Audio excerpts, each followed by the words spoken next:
física moderna é a física contemporânea, que a gente divide ela, separa ela da física clássica. Física clássica é a física voltada mais para as leis de Newton, que até então, até o início do século XX, eram leis que o pessoal achava que eram sublimes, verdadeiras e únicas. Depois, com as descobertas de Einstein e os demais cientistas no século XX, viu-se que era necessário fazer algumas correções. Então, essa separação aí, tá? É isso que vem no início falar para a gente. Depois, o que é importante aqui, ó, é a gente ler esses conteúdos que estão aqui. Olha, quais são os princípios da relatividade especial? Os princípios é o seguinte. Primeiro, as leis da física são as mesmas em todos os referenciais iniciais. Então, é afirmado ali na teoria da relatividade que já fizeram 200 milhões de experiências, inclusive usando partículas próximas à velocidade da luz, e viu-se que as leis da física não falham em qualquer inicial, em qualquer referencial. O que acontece, essa falha que a gente vê na prática, né, quando você tem as experiências mais extremas, é que você precisa corrigir essas falhas com o fator de Lorentz, que é outro conteúdo aqui. Ok? Então, o fator de Lorentz corrige essas falhas que acontecem nos casos extremos. Quais falhas são, antes de chegar aqui nos próximos tópicos? Se a energia for muito alta, se a velocidade do objeto for próxima da luz, a massa do objeto aumenta. Essa é uma falha estranha a nível de física clássica. O comprimento do objeto ele contrai, né, e o tempo ele dilata, né, o tempo fica maior. Então, essa questão de massa diminuir, comprimento contrair e tempo dilatar são grandezas que alteram quando o caso das experiências são extremas, né? São com alta energia, são com alta gravidade, com alta velocidade. Então, esses casos extremos, assim, essas grandezas são alteradas mesmo. O outro princípio da relatividade é esse aqui, olha. A velocidade da luz no vácuo é 3 vezes 10 a 8 metros por segundo. Ok, vocês já estão cansados até de saber disso. E é a mesma em todas as direções e em todos os referenciais iniciais e não depende do movimento da fonte ou do observador. Então, isso aqui é uma outra característica. A velocidade da luz, mesmo que você mude o referencial, se você está próximo a ela ou vendo a luz à distância, mesmo que se você fizer uma conta clássica, usando as fórmulas que a gente costuma usar na cinemática, a velocidade pareça ser diferente, ela na verdade não é. A velocidade da luz ela vai ser sempre essa, 3 vezes 10 a 8 metros por segundo. O que acontece é que você vai precisar corrigir as suas contas usando o fator de Lorentz. Então, vocês estão entendendo a ideia? Para situações extrêmicas, para situações assim mais extremas, as grandezas elas se modificam um pouco, mas é só tipo uma ilusão de ótica. Você precisa corrigir ela com o fator de Lorentz para que ela seja a mais próxima da realidade mesmo, tá? Então, esses dois princípios que eu li aqui, que eu li, eles também são chamados de postulados. Então, o primeiro princípio é o primeiro postulado de Einstein, em que as leis da física funcionam para tudo, e o segundo princípio é chamado também de segundo postulado da teoria da relatividade, que fala que a velocidade da luz é sempre a mesma em qualquer referencial. Então, isso aqui é importante para amanhã, para globalizante, tá? Entender essas duas coisas aqui. E depois, por último, aqui vem a fator de Lorentz. A princípio, eu falo com vocês que amanhã, na globalizante, vocês não vão usar ela. Vocês não pedir nenhuma questão para fazer conta com ela. Mas é importante saber que ela existe e para que ela serve. Basicamente, fator de Lorentz, como vocês podem ver aqui, você tem a velocidade v, que é a velocidade do objeto em estudo, e a velocidade c, que é a velocidade da luz, aqui na fórmula. Você precisa só dessas coisas e a gente usa ela na situação como eu disse aqui anteriormente, para você corrigir que deu de anormal, né? Se o tempo dilatou e o espaço contraiu, para você corrigir isso aí, você tem que usar ele. E agora vamos às questões de análise aqui algébrica, né? Esse fator de Lorentz, chamado de gama, normalmente ele é um número maior que 1. ele pode ser um número 1, número 2, número 5, 10, pode chegar até um número muito alto, de 10 elevado a alguma coisa.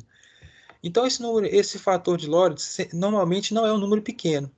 Então, você pode, a partir dessa análise, pensar o seguinte: eu preciso multiplicar esse fator de Lorentz ou dividir? O que você precisa fazer? Aí você vai pensar. Se você decorou, né, vou falar assim, se você decorou que a massa aumenta quando você está próximo à velocidade da luz, então você vai multiplicar pelo fator de Lorentz, se você estiver numa situação relativística. Entendeu a ideia? Você está numa situação relativística, calculando, por exemplo, a energia dos raios cósmicos, né, no espaço. Você sabe que a massa desses raios cósmicos vai aumentar. Quando a gente fala raios cósmicos, são partículas subatômicas que estão no espaço sideral, de alguma forma foram lançadas por algum astro. Então, isso são partículas que estão no espaço. Essas partículas ficam viajando no espaço sideral, que é sem atrito, normalmente com altíssimas velocidades e energia. Essas partículas vão aumentar a sua massa, devido à teoria da relatividade. Então, se essas partículas aumentam a sua massa, você precisa multiplicar essa massa que ela tinha inicialmente em repouso pelo fator de Lorentz, para que você ache a verdadeira massa dela. Deixa eu dar um exemplo para vocês. Quando a gente faz uma conta dessa, assim, de uma forma fictícia, eu vou pensar aqui, se por acaso eu tiver um próton viajando no espaço sideral, esse próton passa a ser chamado de raio cósmico, ok? Foi uma radiação de prótons. Se eu quiser saber a verdadeira massa desse próton, eu preciso multiplicar a massa dele em repouso, que a gente conhece da tabela periódica, que a gente conhece dos livros de física, da física clássica, que está na ordem de 10 a menos 27, né? É a massa de um próton, 10 a menos 27 quilogramas. Essa aproximadamente. Então, essa é a massa do próton em repouso. Mas se esse próton estiver em um raio cósmico, com altíssima velocidade de energia, tá? Lembrando que isso acontece no espaço sideral porque lá não tem ar, né?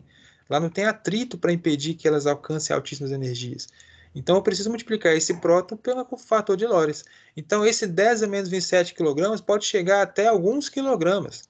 Então um próton só pode chegar a ter uma massa aí de alguns quilogramas, né? Pensa que um próton chega a ter uma massa de uma bola de futebol, mais ou menos isso, algumas contas fictícias mostram isso, porque a massa aumenta. Agora vamos pensar o raciocínio. Se você entendeu que o fator de Lorentz normalmente é um número grande, então, e você sabe que a massa aumenta com a velocidade alta, então você precisa multiplicar essa massa pelo fator de Lorentz. É um raciocínio interessante de você ter nessas provas, nesses vestibulares, porque às vezes nem pede para fazer a conta, mas você tem que raciocinar a ideia. Ok? Deixa eu ver aqui se temos algum comentário. Não. Outra coisa para raciocinar é o seguinte, ó, eu estou afirmando que o fator de Lorentz é um número maior que 1.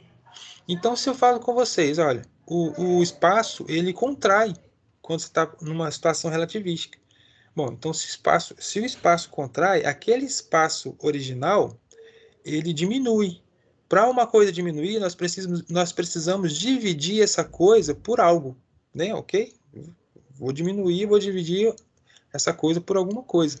Então, a gente raciocina da seguinte forma. Então, eu vou decorar, vou falar assim, que para mim achar o espaço, o verdadeiro comprimento de espaço numa situação relativística, eu vou precisar dividir esse espaço. Quando eu falo espaço, pode ser um comprimento, né? Ou uma área, ou um volume. Eu preciso dividir ele pelo fator de Lorentz. Vou dar um exemplo, então. Imagine que tem um próton, voltando ao próton, que está viajando no espaço com altíssima velocidade de energia, ele vai ser considerado um raio cósmico. Imagina que de alguma forma você virou super formiga, né? Que é aquele bichinho lá que a gente tem nos filmes. Imagine que de alguma forma você conseguiu viajar em cima do próton. E só que o próton está a altíssima velocidade, próximo da luz. Então, para você que está nessa situação relativística, se você olhar para o planeta Terra lá no espaço, o planeta Terra, que tem, em média, aí, vários quilômetros de diâmetro, o nosso globo terrestre, para você ele vai ter centímetros. O planeta Terra vai ficar muito pequeno para você se você estiver viajando a velocidade da luz em cima desse próton, que é a situação do espaço contrair. Então, você está entendendo a ideia? De alguma forma, é assim que você vai ver o planeta Terra. Eu vou precisar, então, dividir o tamanho do planeta pelo fator de Lorentz. Quando eu dou exemplos fictícios, a gente nunca, normalmente a gente não faz não dá valores assim muito exatos, porque depende da velocidade que você está. Como você vê aqui no fator de Lorentz, que você tem aqui na raiz uma divisão de duas velocidades, se a sua velocidade for depende, se ela for baixa, alta ou próxima da luz, esse fator aqui ele fica muito discrepante, é uma diferença muito discrepante. Tanto é que se a velocidade for muito pequena, que é as situações reais, o fator de Lorentz pode até ser usado, mas ele não vai servir para nada, né? Se eu pego aqui uma velocidade aqui, sei lá, 10 km por hora e coloco aqui em metros por segundo, né? Obviamente, se eu coloco a velocidade aqui muito baixa, eu vou ter um número, uma fração próxima de zero, então vai ficar 1 menos zero, vai ficar 1 sobre 1. 1 sobre raiz de 1. 1 sobre raiz de 1 é 1 sobre 1. 1 sobre 1 é 1. Então o fator de Lorentz acaba sendo 1 quando a velocidade é muito pequena. Então se o fator de Lorentz é 1, qualquer coisa que você multiplica por ele vai dar ele mesmo, ou qualquer coisa que você divide por ele dá ele mesmo. Então por isso que o fator de Lorentz pode ser usado em qualquer situação, até nas situações newtonianas, mas ele não vai fazer efeito nenhum nas situações do cotidiano, só mesmo em situações extremas. Ok? Então está basicamente aqui uma explicação do fator de Lorentz. Bacana, então? Deu para entender aí o resumão? Essa é a primeira parte. Depois tem a outra parte, eu estou cheio das imagens, por isso está pulando aqui. A outra parte é uma parte que a gente não trabalhou muito, mas ela é importante. Eu já devo ter comentado com vocês algumas coisas sobre ela, tá? Isso aqui tem lá na tarefa, a segunda figura. A primeira fórmula que aparece aqui, a gente chama de fórmula de... Também é de correção, né? Situações relativísticas. Mas é para você achar a velocidade, a velocidade relativa entre dois objetos, quando eles estão com a velocidade próxima da luz. Eu já devo ter dado um exemplo assim algum dia na aula, mas vou falar rapidinho como é que funciona. Imagina que você está numa estrada, aí você está em um automóvel, um sentido na estrada, e depois você vê um automóvel no outro sentido, contrário a você. Você está do outro lado da via, né? Se Deus quiser, que ele vai estar do outro lado da via. Aí, vou dar um exemplo. Você está a 100 km por hora em um sentido. Vamos supor, sentido norte. E o outro carro está a 100 km por hora no sentido sul. Então você percebe que vocês estão em sentidos contrários. Se eu pedir para você assim, calcule, usando a física clássica, qual que é a velocidade relativa entre vocês dois. Você sabe que a velocidade entre vocês dois não é 100 km por hora, porque você vai ver o outro carro com uma velocidade muito maior, porque essas velocidades vão se somar. Você precisa somar sua velocidade com a do outro carro, vai dar 100 mais 100, então dá 200 km por hora. O que significa isso? Quando você olha o outro carro, você na verdade está vendo um carro vindo em sua direção com a soma das duas velocidades, a 200 km por hora. Por isso que normalmente essas colisões de frente nos automóveis que a gente vê aí no jornal, os trens, são os piores, são os mais fatais, porque há um somatório das velocidades ali, né? Se um fanfarrão vai para a estrada e dirige a 180 e o outro também a 180, o que vai impedir, inclusive, de um ver o outro em uma curva, né? A hora que eles se colidirem, com certeza, eles vão acabar tendo algum problema aí fatal, porque 180 mais 180 dá 360. Então, se dois carros a 180 na estrada se colidem, na verdade, a colisão foi a partir de uma velocidade relativa de 360 km por hora. É interessante pensar nisso, mas isso aí é uma física clássica, né? No caso, se porventura não estiver falando de automóvel, estiver falando de foguete, vamos pensar assim, e os foguetes estão com velocidades próximas à da luz, o somatório não pode ser assim.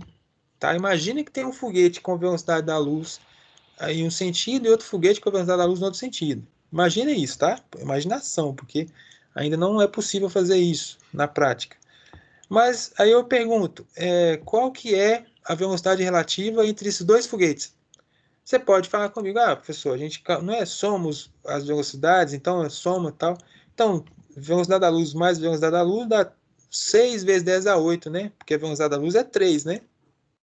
Então, se você somar, vai dar 6 vezes 10 a 8. Mas tem um problema. De acordo com a teoria da relatividade, o Einstein falou, em qualquer situação, a velocidade da luz é a mesma, e também falou que em nenhum momento, nenhum objeto vai conseguir passar essa velocidade. Então, se você falar que a velocidade relativa entre os dois é o dobro da velocidade da luz, então tem alguma coisa errada na explicação. Alguma coisa não está bem. Então, você tem que corrigir isso aí. Como? Corrigindo com essa fórmula aqui. Então, essa fórmula passa a ser simples, tá? Ela é simplesmente assim, ó, você soma as velocidades desses objetos que estão à velocidade da luz e depois divide essas velocidades por esses fatores aqui, ó, 1 mais o produto delas dividido por c ao quadrado. Quando você faz isso aqui, você vai achar um valor que vai ser menor que a velocidade da luz. Ou seja, essa correção fala o seguinte, o que ela fala para a gente? Ela é até meio estranha, ela incomodou muito os cientistas durante décadas. Essa correção fala que em nenhum momento, mesmo quando a gente está calculando velocidade relativa, em nenhum momento a velocidade vai ser maior que a da luz. Então ela impede que a velocidade, até mesmo relativa, chegue a ser maior que a da luz. Deixa eu ver aqui. Tanto é que uma coisa, vamos pensar no extremo aqui então, só fazer uma conta de raciocínio. Vocês estão vendo, gente, que eu estou o tempo todo compartilhando essa tela branca, né? Eu estou falando, e vi aqui uma pergunta da Natália, mas eu acho que é uma maneira de tentar explicar essa matéria também, né? Daqui a pouco eu vou tentar explicar, passar uma simulação, mas eu não vi outra maneira de explicar a matéria de forma mais rápida, porque é muito conteúdo. Deixa eu ver aqui o que a Natália está falando aqui. Ó. Ah, minha internet está instável. Beleza, Natália. Registrado aqui. Vamos voltar para lá. Aqui, ó. Então, vamos pensar numa situação extrema, tá? Vocês vão ter que imaginar junto comigo, tá? Porque aqui eu estou usando uma foto, né? Um arquivo de imagem, então não consigo rascunhar aqui. Mas vamos imaginar comigo, olha. Imagina que as duas velocidades sejam da luz. Então é c mais c, né? Então vai ficar assim, ó, velocidade relativa é c mais c, então vai dar 2c. Vamos imaginar aqui, ó, 2c, c mais c. Aqui embaixo vai ser c vezes c. C vezes c é c ao quadrado. Só que c ao quadrado sobre c ao quadrado é 1, né? Então vai ficar 1 mais 1, então é 2 aqui embaixo. Aqui em cima fica 2c dividido por 2. 2c dividido por 2 dá c.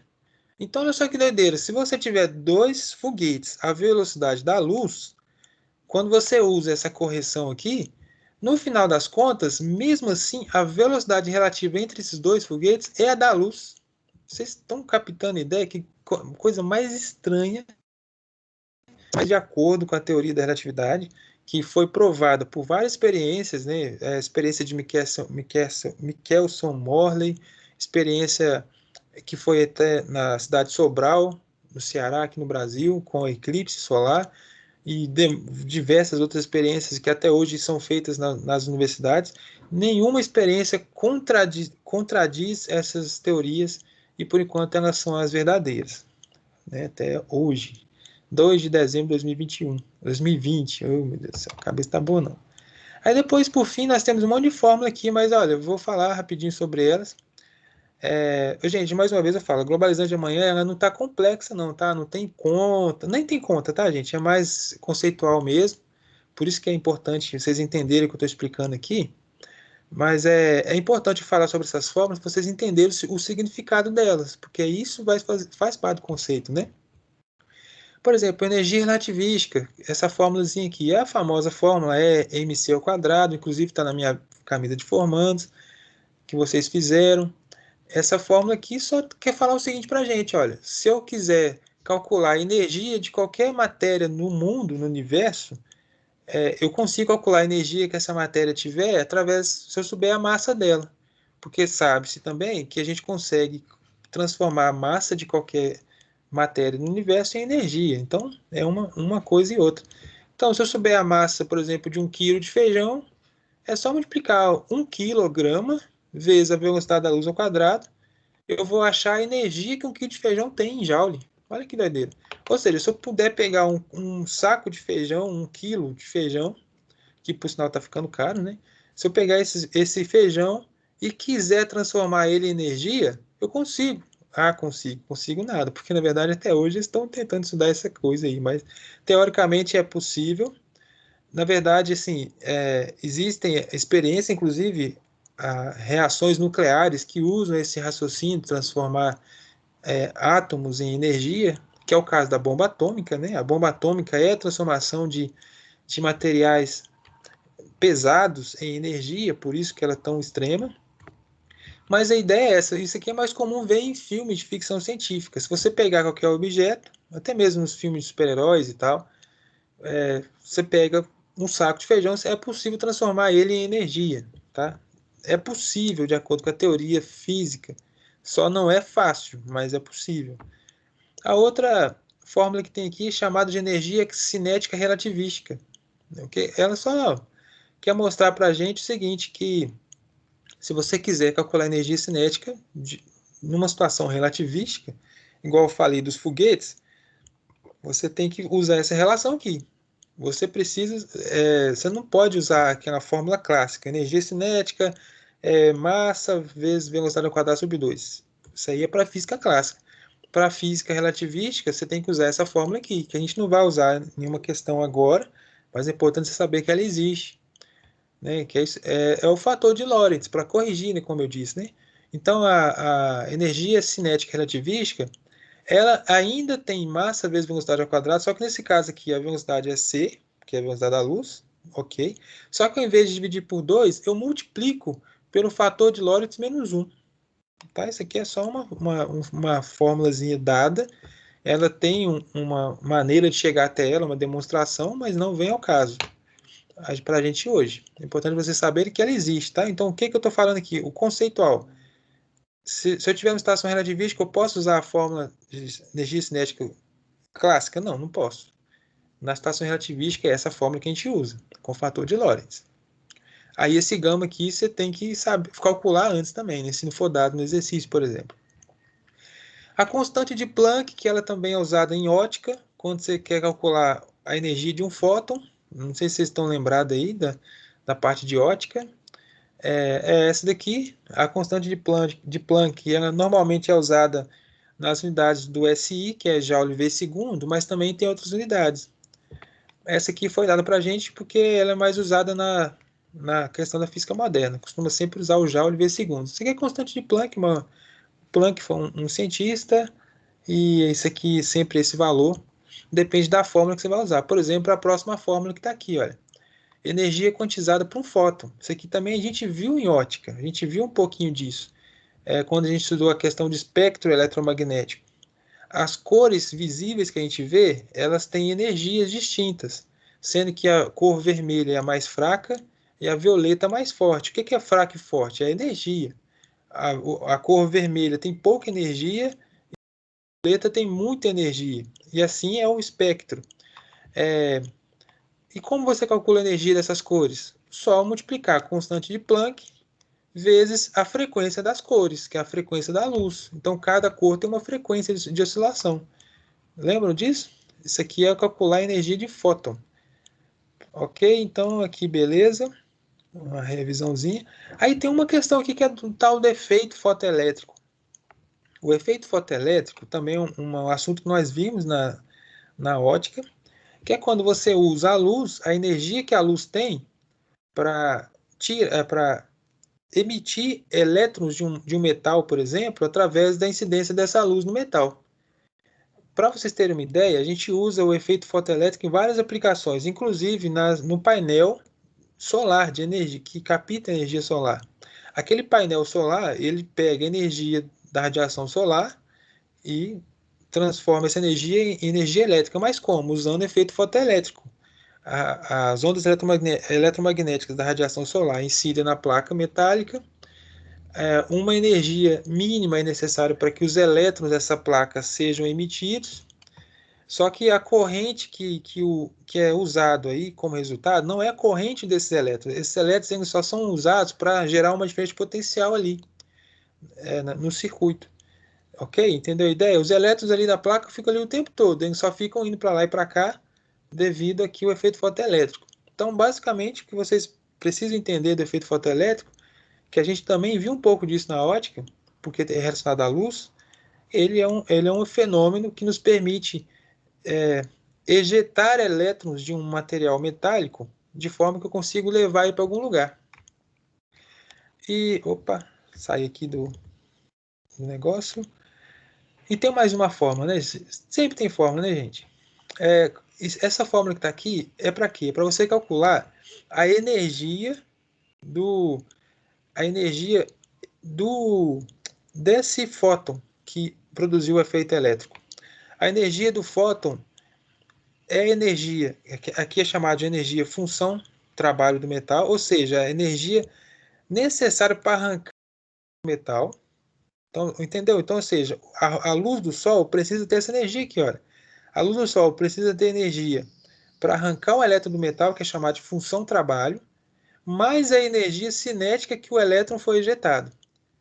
Então, há uma energia dissipada aí só para arrancar ele. Então, o elétron arrancado no painel solar, ele não tem energia total da luz solar. Ele tem uma energia ali menor, que a gente chama de energia cinética do elétron ejetado, que é uma energia, porque a parte da energia do Sol foi usada só para arrancar ele. Então tem essa questão aqui. Tá, gente? Mais uma vez, é mais uma questão teórica mesmo, para a gente entender essa ideia. Beleza? E depois aqui, por fim, isso aqui a gente não vai usar também, mas aqui a fórmula é a seguinte, chama de energia associada aos níveis de energia do átomo de hidrogênio.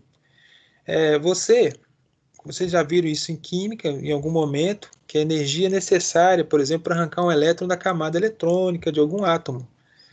Essa energia ela pode ser calculada através desse raciocínio aqui. Ó. Se você souber que o N, que é o número quântico da onde esse elétron tiver, é só multiplicar esse valor, que é uma constante, é sempre esse valor aqui, dividido por N ao quadrado. Mas isso aqui não vem ao caso. Isso aqui é só para vocês entenderem. A gente não vai usar isso agora, mas é importante entender que essa energia ela é a energia necessária para arrancar um elétron de uma camada eletrônica, ali de um átomo, né? A nível de contextualizar o assunto, é o seguinte: isso aqui é um princípio usado, por exemplo, para o raio-x. O raio-x, que é o raio-x da medicina mesmo, né? Ele é baseado no fóton emitido quando um desses elétrons saiu de uma camada e foi para outra.